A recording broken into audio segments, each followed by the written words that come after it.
recebeu por acaso, se você tiver em tua posse, se for realmente dado flagrante dessas fotos com você, você é preso, tá? De pedofilia, graças a Deus isso é assim. Então ele vai explicando sobre várias situações, ele faz um apelo, do jeitão dele ele faz um apelo. Pais, vocês precisam falar, pastores, vocês têm que falar do púlpito sobre sexo com suas ovelhas. Pais, vocês têm que falar de sexo com seus filhos. Tem. Quem aqui aprendeu sobre sexo com os pais? Quem?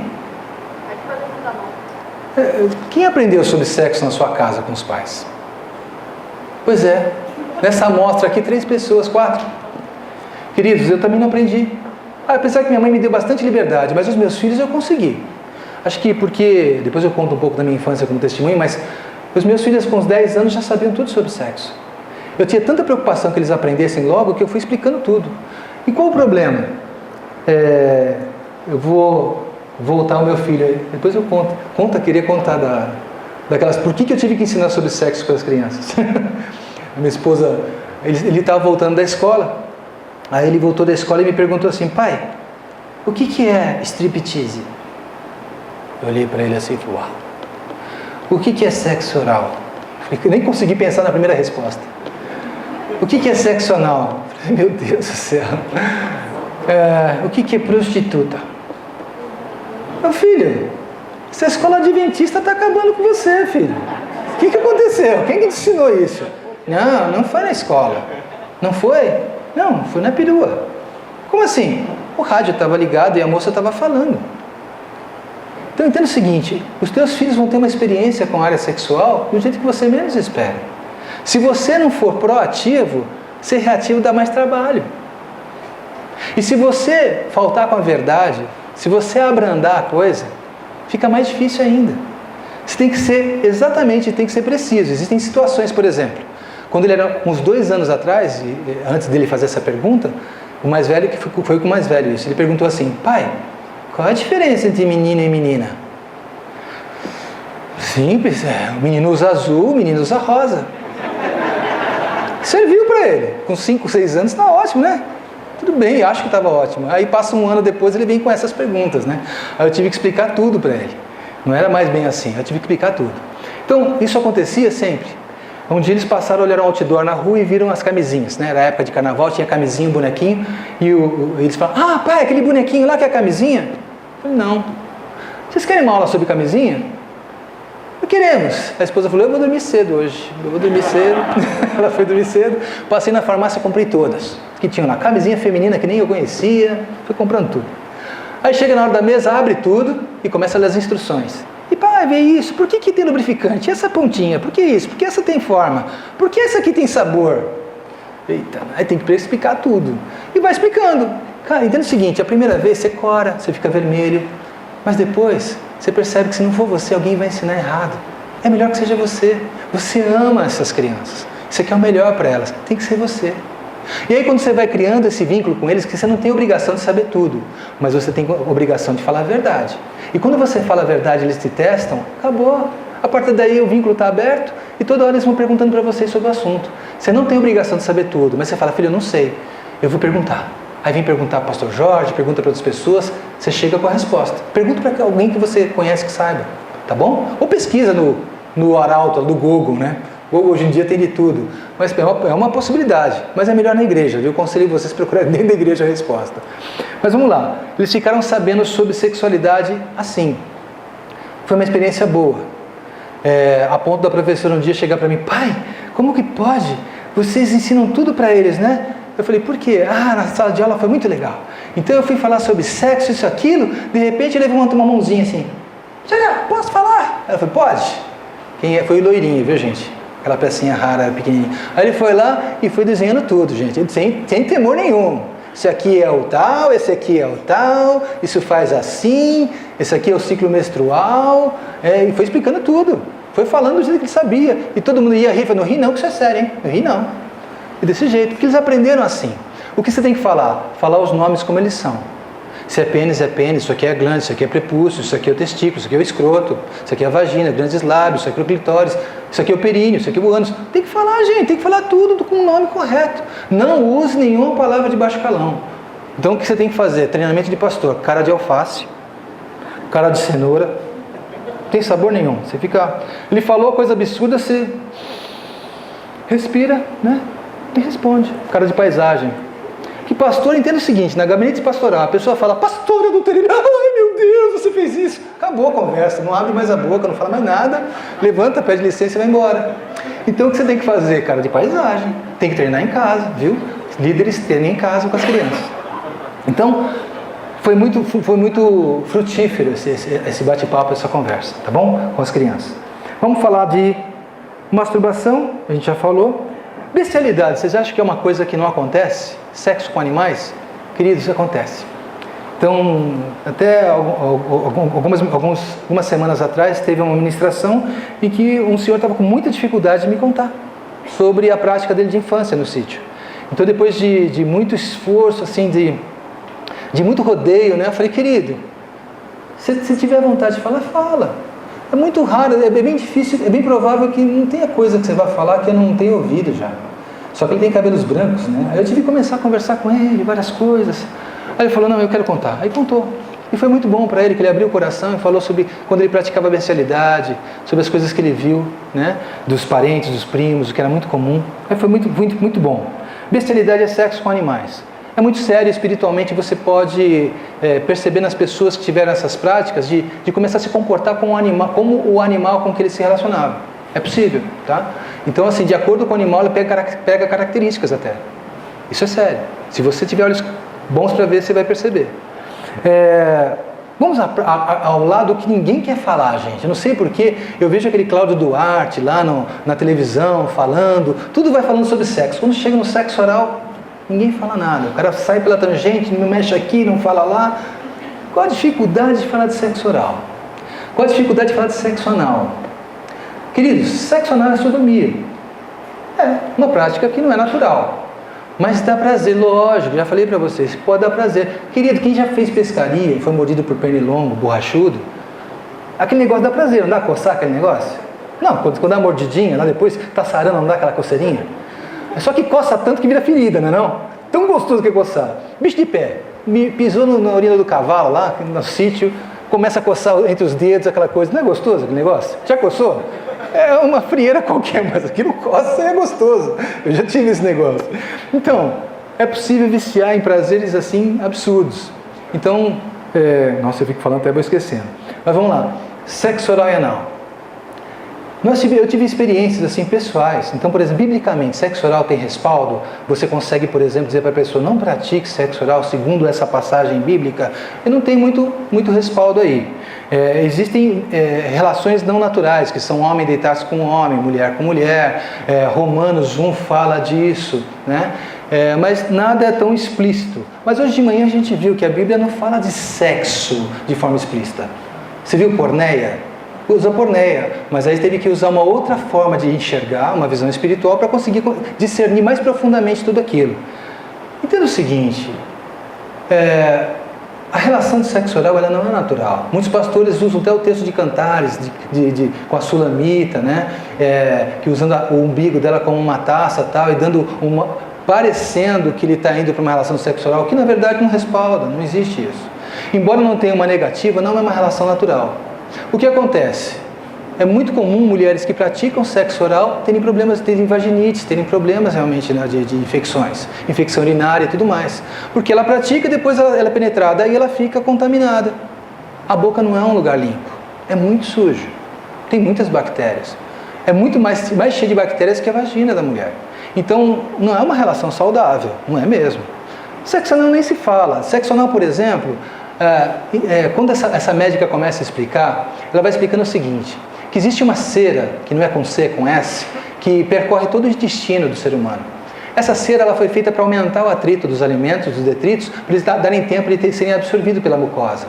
O que acontece é que essa cera vai até o final. E na verdade o que ela faz é causar atrito. Ela aumenta o atrito e dificulta a relação. Então na verdade não é natural uma relação para o sexo anal.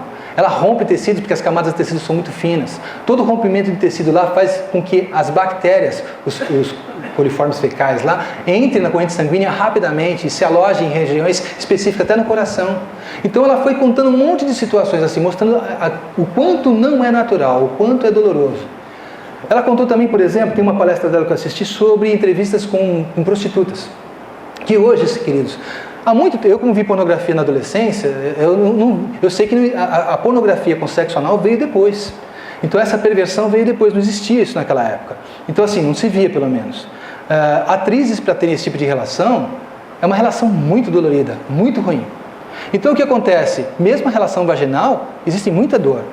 Queridos, é natural uma mulher se retrair, se fechar quando ela tem uma indisposição com a pessoa com que ela se relaciona, mesmo uma casada. Agora imagine uma profissional do sexo que na hora que ela olha o sujeito, ela não se dá com ele e não sabe nem porquê. Ela não gostou dele. Ela tem uma contração vaginal que impede ela ter uma relação tranquila, mesmo sendo uma atriz pornô. Isso acontece? Sim. Está ela explicando tudo. Então o que elas fazem? Elas usam drogas, usam álcool, usam vários tipos de drogas, então eles se viciam. Outro detalhe, elas são sempre novas, porque acima dos 20 anos a pele começa a ficar muito aparente de rugas e tudo mais nas câmeras. Eles preferem atrizes novas. Então elas começam com menor de idade? Sim.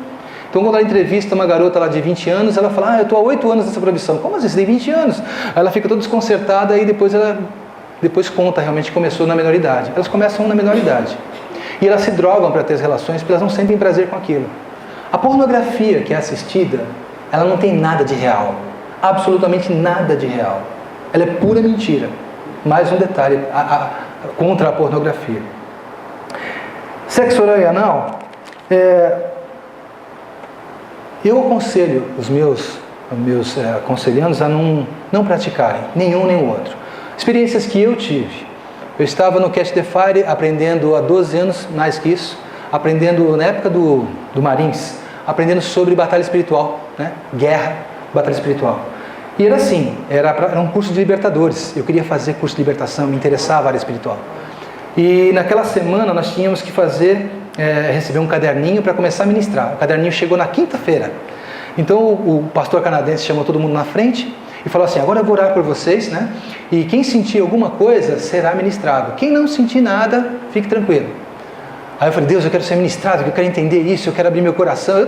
Eu sou todo assim, eu sou aqueles que, mesmo como pastor, ainda vou. Se eu estiver no culto e o apelo tocar meu coração, eu venho, viu gente? Tem igreja que eu fui que os pastores, o pastor Jorge foi, levanta a igreja, vai lá. Não, eu vou, se o apelo for para mim, eu vou, tá? De boa. Aí eu fui lá na frente e queria abrir meu coração. De repente, o que aconteceu? Ele começou a orar, e eu sou muito baticostal, né? Então todo mundo vai sentir alguma coisa, é difícil eu sentir alguma coisa, muito difícil. Então nessa igreja aqui eu vi gente tendo dente de ouro, repousando no óleo, aí o irmão chegou aqui, todos os pastores meus amigos caindo aqui, e eu ali atrás, o irmão Luiz querendo ver se tinha dente de ouro na boca dos outros, eu ali atrás e vi o irmão soprando todo mundo. Aí ele veio me soprar, eu falei, Espírito Santo, eu lembrei da historinha dos porquinhos e do lobo. Ele veio me soprar, eu falei, não posso rir nessa hora. Aí ele soprou. Aí eu soprou de novo, vai ter que soprar de novo. Eu falei, irmão, você não fica chateado, não acontece muito comigo. Aí ele falou, meu irmão, creia, eu estou crendo, eu não sei se eu estou crendo ou não, mas ele soprou, não aconteceu. Então nunca acontecia comigo. Aí o pastor canadense fala, quando você sentir alguma coisa. Aí eu fiquei lá esperando sentir alguma coisa. Senti nada. Aí tinha o irmão do lado sentindo, ai, tá formigando, ele batia o pé no chão e eu com aquela inveja santa dele, né? Ou inveja, eu queria encostar nele para sentir alguma coisa. E não sentindo nada, mas eu falei, Deus, mas o Senhor não quer que eu sinta também, eu não sei o que o Senhor vai fazer, mas eu sei que o Senhor vai fazer alguma coisa. Aí ele termina tudo, esse irmão está formigando do braço, até a planta do pé, eu olhava para ele, aí ele falou assim, ó, quem sentiu? Aí ele levantou a mão e eu fiquei lá. Quem não sentiu? Eu levantei a mão assim. Ele falou, ó, quem não sentiu nada vai ministrar e quem sentiu vai ser ministrado. Eu amém. Aí ele me agarrou pelo braço, você vai me ministrar, você vai ministrar. Eu falei, tá bom. Aí fomos lá para a salinha, não tinha intercessor, tinha cada um num canto, um diácono ficava correndo, dando cobertura para todo mundo, e eu fiquei lá. Aí ele falou, eu sou presbítero, eu falei, eu sou diácono, tudo bem com você? Ele falou, não, tudo bem. Meu irmão, vamos lá. Então assim, aí eu vi o manualzinho e falei, peça licença para pôr as mãos nas costas dele. Eu posso tocar você? Ah, pode. Ah, não, mas antes vamos fazer um negócio. Você quer confessar algum pecado? Ah, quero. Então, aí ele foi falando, não, deixa eu fazer a lista aqui, vamos lá. Teve um aborto, 2 abortos, 3 abortos, e foi. Aí começamos a orar sobre o aborto. O aborto é um pacto com uma entidade demoníaca, né? Na verdade, houve um sacrifício de sangue ali. Então você tem que orar, tem que confessar, se arrepender, tem que recolher o sangue derramado no templo. Então assim, tem alguns princípios de administração que você vai usando ali. E é um negócio sério. Mas ele passou bem, a gente foi passando de boa. E de repente ele falou, eu não sei se eu devo falar isso aqui, assim, colocar isso aqui. O quê? Eu pratico sexo oral com a minha esposa, ela gosta muito, eu nem gosto tanto, mas ela gosta mais, então eu pratico. É pecado? Eu falei, olha, querido, é pecado, mas a mesma base bíblica que eu uso, que eu leio e entendo que é pecado, algumas pessoas não veem nada. O que você sente? Eu não estou gostando disso, o Espírito Santo está me incomodando com isso. Você quer confessar? Eu quero. Então, se você quer, amém. Então lá, sexo oral, coloquei lá. Então, posso colocar a mão nas tuas costas? Pode. Isso, coloquei. Vamos começar a orar? E começamos a orar. De repente, ele foi renunciando ao primeiro, foi um negócio sério, porque eram abortos com a mesma esposa que ele está casado, inclusive. Aí ele renunciou aos 3 abortos. Depois, no final, ele falou, vou renunciar ao sexo oral. Para minha surpresa, o sujeito travou. Ele travou mesmo, ele travou que ele não conseguia abrir a boca para falar. Não abria. E de repente começou a ficar assim, começou a ficar roxo, eu fiquei apavorado. Aí eu pus a mão nas costas dele, Senhor, perdoa ele por isso, aquilo. E comecei, aí puxei o latão de lixo assim, pensei que ele ia vomitar, e começou a vomitar uma baba, vomitando aquilo, e eu intercedendo até a hora que a palavra saiu. Aí ele falou. Então assim, eu vi de perto o efeito que a situação tinha, e vi outras vezes também. Já vi coisas mais feias que isso, tá? Mas essa foi a primeira experiência. Mas isso é uma experiência pessoal, queridos. Biblicamente, eu não vou dizer para você, pratique ou não pratique biblicamente, não consigo. Mas eu sinto Deus tem intensificado no meu coração que não é uma boa prática, tá? Já foi ministrado, por exemplo, moças que viviam na prostituição. Se converteram, já faziam anos que não estavam na prostituição. Pelo menos 4 anos. Numa ministração em que ela renunciou ao sexo oral, ela vomitou esperma. Não foi da noite anterior. A coisa é séria? Esse negócio é mais sério do que você imagina, sim. Um outro caso para você assustar, um pastor que ensinava as suas ovelhas a praticarem, ele chegou e fez o seguinte, ele falou, não, eu ensino. E isso foi no Ágape, no Ministério Ágape, que é para eclesiástico, onde eu faço um trabalho também. Aí o que aconteceu? Ele falou, não, eu ensino, eu não acho que é errado, eu ensino minhas ovelhas, inclusive. E na hora que ele começou a orar sobre isso, a língua dele se projetou da boca, saiu, que nem aquele cantor do Kiss lá, a língua, só que maior, foi até um umbigo assim, cinza. Aí quando eu vi isso, gente, eu sou muito batista, né, sabe? Então algumas coisas eu relevo, deixo quieto. Aí um dia eu estou conversando com os mais antigos da casa, um cara que ele não aumenta nada do que fala, o Milton. Aí eu falei, Milton, eu vi isso. Ele falou, eu estava lá no dia. Aí eu falei, então eu estava no dia lá. E depois aquela língua foi para fora, não conseguia voltar. Neuza tive que ficar passando óleo de unção na língua dele para voltar para a boca. Eu ficava imaginando a cena, eu falei, que horror, gente. Aí voltou a língua para dentro da boca de novo. Entende o seguinte, eu também já vi um lutador de artes marciais que na verdade manifestou demônio no meio do culto, um diácono, e começou a fazer o kata do karatê na frente endemoniado assim. Isso existe? Lógico que existe. Então existem implicações espirituais em algumas coisas que você faz? Existe. Sexo oral também existe. Então assim, pergunta para Deus, Ele vai falar contigo, vai testificar no teu coração. O que eu acho muito difícil é obrigar você a largar uma prática que você está acostumado ou gosta, ou que um conselheiro teu gosta, sem poder deixar ele ser tratado nessa área. Ele tem que ser tratado. Muitas vezes pessoas que praticam algum tipo de imoralidade viveram situação de abuso. E você não pode simplesmente ser leviano e querer romper alguma coisa. Você tem que ir realmente na fonte. Às vezes você vai ter que ir na raiz para quebrar o problema. Ok? Passou isso aqui? Passou. Queridos, vamos fechar isso aqui? Queridos, esse assunto, como eu falei com vocês, a gente precisa entrar nesse tema, mas às vezes dói muito para algumas pessoas. Às vezes não é fácil, mas a gente tem que conversar. Como tudo que nós fazemos como filhos de Deus, a temática, a base, a motivação daquilo que fazemos é amor. Então, para falar de um tema assim, muito amor. Tem que ter muito amor. Quando você tiver que tratar com homossexuais, muito amor, masculinos e femininos, tem toda uma estratégia, tem como fazer, tem como conversar, várias formas, mudam de situações. Então, tem que ter amor. Essa matéria-prima que Deus te deu, condição de expressar, é que vai viabilizar você tratar os seus liderandos, tá bom? O sentimento dela como líder de mulher única é que quando ela trabalha com as mulheres, ela percebe que existem opiniões que têm que ser respaldadas biblicamente, algumas são, outras não. E às vezes só o respaldo bíblico não satisfaz o coração da pessoa que ouve, ela precisa de mais informação a respeito. Então, o que ela pensou? Ela diz o seguinte: só quando ela percebe que está dentro da administração de mulher única, senta um pouquinho, deixa eu responder isso, senão vocês ficam cansados. Algumas mulheres não foram curadas. Queridos, vocês como líderes, muitas vezes ministrando, vão ter esse sentimento.